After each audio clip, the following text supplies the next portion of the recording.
Racing to the 2020 Breeders' Cup. This time, let's start deep diving into the Breeders' Cup races. The pre-entries have been announced, and with 14 races coming up, thought we could start early handicapping. I've been taking a look at replays for the last week, been watching the workouts as much as I can, and so a lot of the opinions on this dirt mile. We don't have the post positions yet, but we do know most of the horses that are considering this. And I think it's going to be a good mix of the dirt mile this year because we've got some horses on some cutbacks. We've got some 3-year-olds taking on older horses and some horses that I've kind of been waiting for at a mile dropping in class. Let's start with Art Collector. Comes out of the Preakness Stakes, and got to remember, before that he had won 4 races in a row in 2020. And he finished off 2019 with a win. The son of Bernardini out of a Distorted Humor mare. He's 1 for 1 at Keeneland.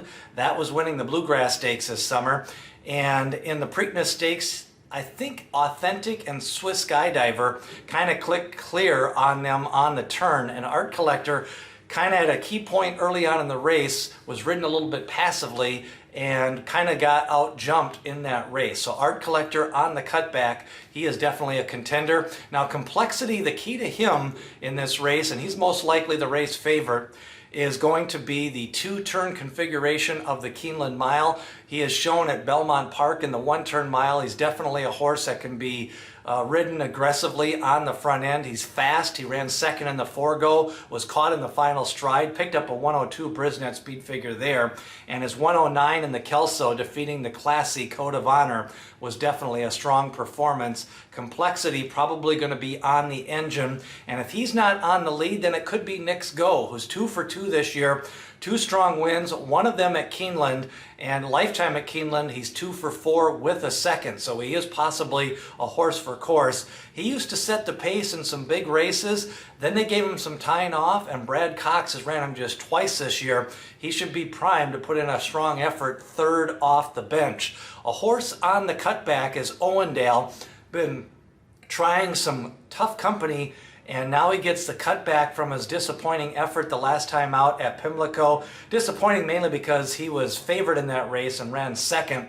I think on the cutback at a mile, Owendale definitely going to be one of the contenders to take a look at. Mr. Freeze got back on the winning end the last time out, and Dale Romans trains his son of To Honor and Serve. And a key factor here, he's another horse for course angle. 3 starts at Keeneland, 2 wins and a second. And he's got some Brisnet speed figures in the Pegasus World Championship, the Gulfstream Park Mile, a 106 and a 103. So he can definitely contend for top honors in this spot. And he seems to be back on form with that win the last time out. Other contenders in this race are Rushy, a 3-year-old taking on older horses. I like the fact that he ran competitively against Honor AP and Authentic in the Santa Anita Derby. He also ran 3rd to Art Collector and Swiss Skydiver in the Bluegrass Stakes.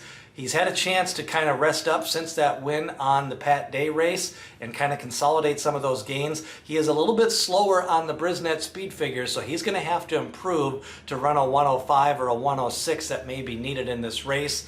Silver Dust is an old-timer that's run some big races at the fairgrounds. He's 0 for 2 at Keeneland, but he's a horse that could lay a little bit off the pace in this race, especially if they go fast on the front end with Knicks Go and Complexity. So Silver Dust, look for him to come from off the pace. True Timber definitely has the Grade 1 class. He's ran in the Cigar Mile. He's ran in the Bold Ruler Stakes, the Kelso Stakes last year.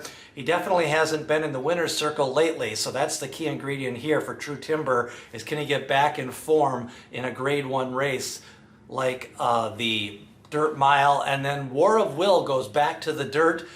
Definitely going to be on my tickets. I think he's a dirt horse. He's always trained well on the dirt. He set the pace on the turf race in the Shoemaker. That was a very contested race, and the early fractions in that race, even though it was turf, could be a sign that War of Will can sit just off the pace. He did that last year in the Preakness Stakes, chasing the speed, and in the Kentucky Derby. So War of Will, also a strong dirt contender here in the mile, and his speed figures from last year put him in the mix. Now, Complexity going to be the favorite. My top 2 choices are going to be War of Will, and also I'm going to be taking a look at Knicks Go. I've been impressed with both of his races in 2020, and if he fires a career best, he can be right in the mix with art collector, and complexity. Who do you like in the dirt mile? Leave a comment below as we get ready previewing all 14 Breeders' Cup races. Hit subscribe, ring that bell for notifications on the way to the Breeders' Cup 2020.